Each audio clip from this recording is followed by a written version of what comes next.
और जलवायु परिवर्तन जैसे महत्वपूर्ण मुद्दे पर एक चर्चा का विषय बनाने और इस चिंता को चिंतन में बदलने के इस पूरे कार्यक्रम की सराहना करते हुए आप सबकी उपस्थिति के लिए मैं आप सभी का हृदय से स्वागत करता हूं, अभिनंदन करता हूं।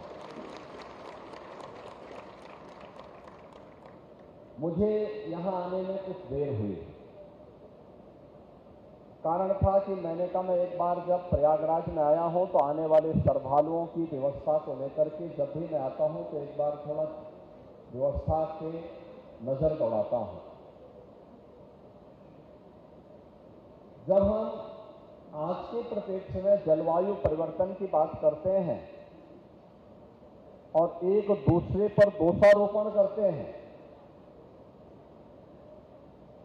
तो वही स्थिति महाकुंभ के अवसर पर भी हम सबको देखने को मिल रहा है।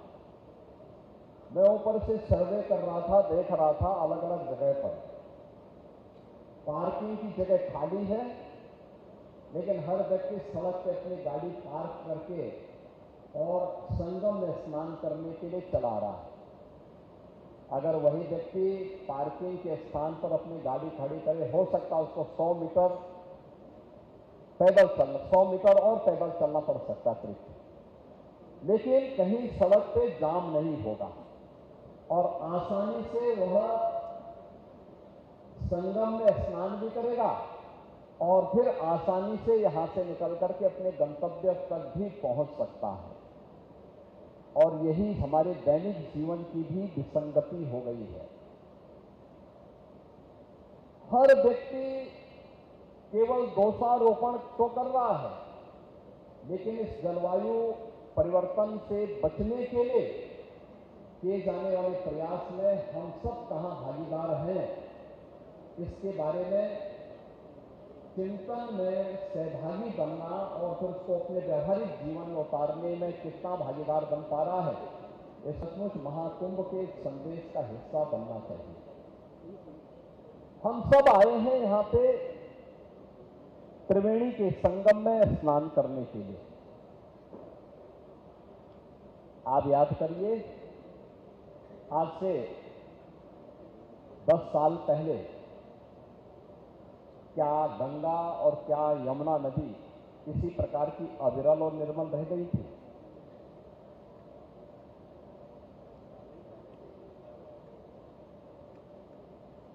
हमारा अथर्ववेद कहता है माता भूमि पुत्रोहम पृथिव्या। यह धरती हमारी माता है, हम सब इसके पुत्र हैं। हम जब अपने वैदिक सूत्रों में ढूंढते हैं तो हमें शांति पाठ में इस चराचर जगत के कल्याण की हम बात करते हैं, लेकिन दैनिक जीवन में हम स्वयं के मार्ग में, कल्याण के मार्ग में स्वयं बैरियर बनकर के खड़े हो जाते हैं। एक प्रश्न हमारे सामने है। आज सायंकाल तक 13 जनवरी से लेकर के 16 फरवरी के बीच इन 33 दिनों में 52 करोड़ श्रद्धालु मां गंगा, यमुना और मां सरस्वती की इस पावन त्रिवेणी में आस्था की डुबकी लगा चुके होंगे। 52 करोड़ लोग तब यहां डुबकी लगा पा रहे हैं जब मां गंगा और यमुना में और मां सरस्वती की कृपा से अविरल जल है। और जो भी डुबकी लगा रहा है वो एक आध्यात्मिक ऊर्जा का अनुभव करके अपने अनुभव को जब अपने गांव में और अपने आसपास के क्षेत्र में साझा कर रहा है तो वहां से फिर बड़े पैमाने पर श्रद्धालु आकर के इस पूरे आयोजन को इस रूप में सफलता की नई ऊंचाई तक पहुंचा रहे हैं कि दुनिया का ये सबसे बड़ा आयोजन बन गया, सबसे बड़ा आयोजन बन गया। आयोजन बड़ा है, स्वाभाविक रूप से हर व्यक्ति के मन में एक जिज्ञासा भी है।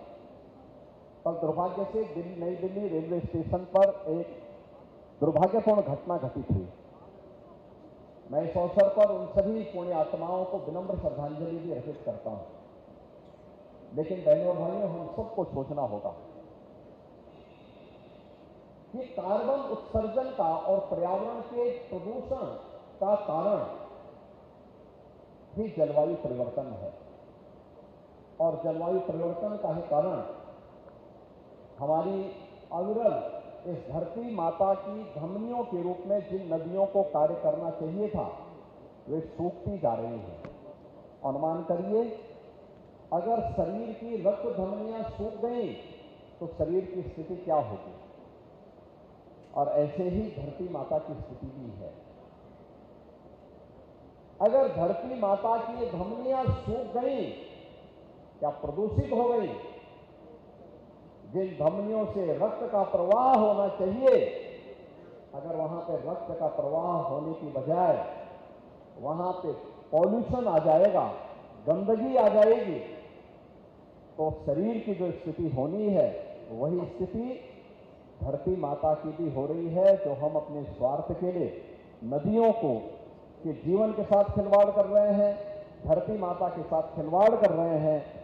और इन्हीं बातों को ध्यान में रख करके सिंगल यूज प्लास्टिक को पूरी तरह बैन किया गया।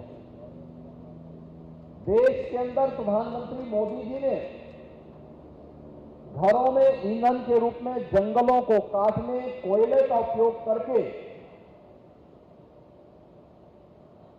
जो कार्बन उत्सर्जन हो रहा था,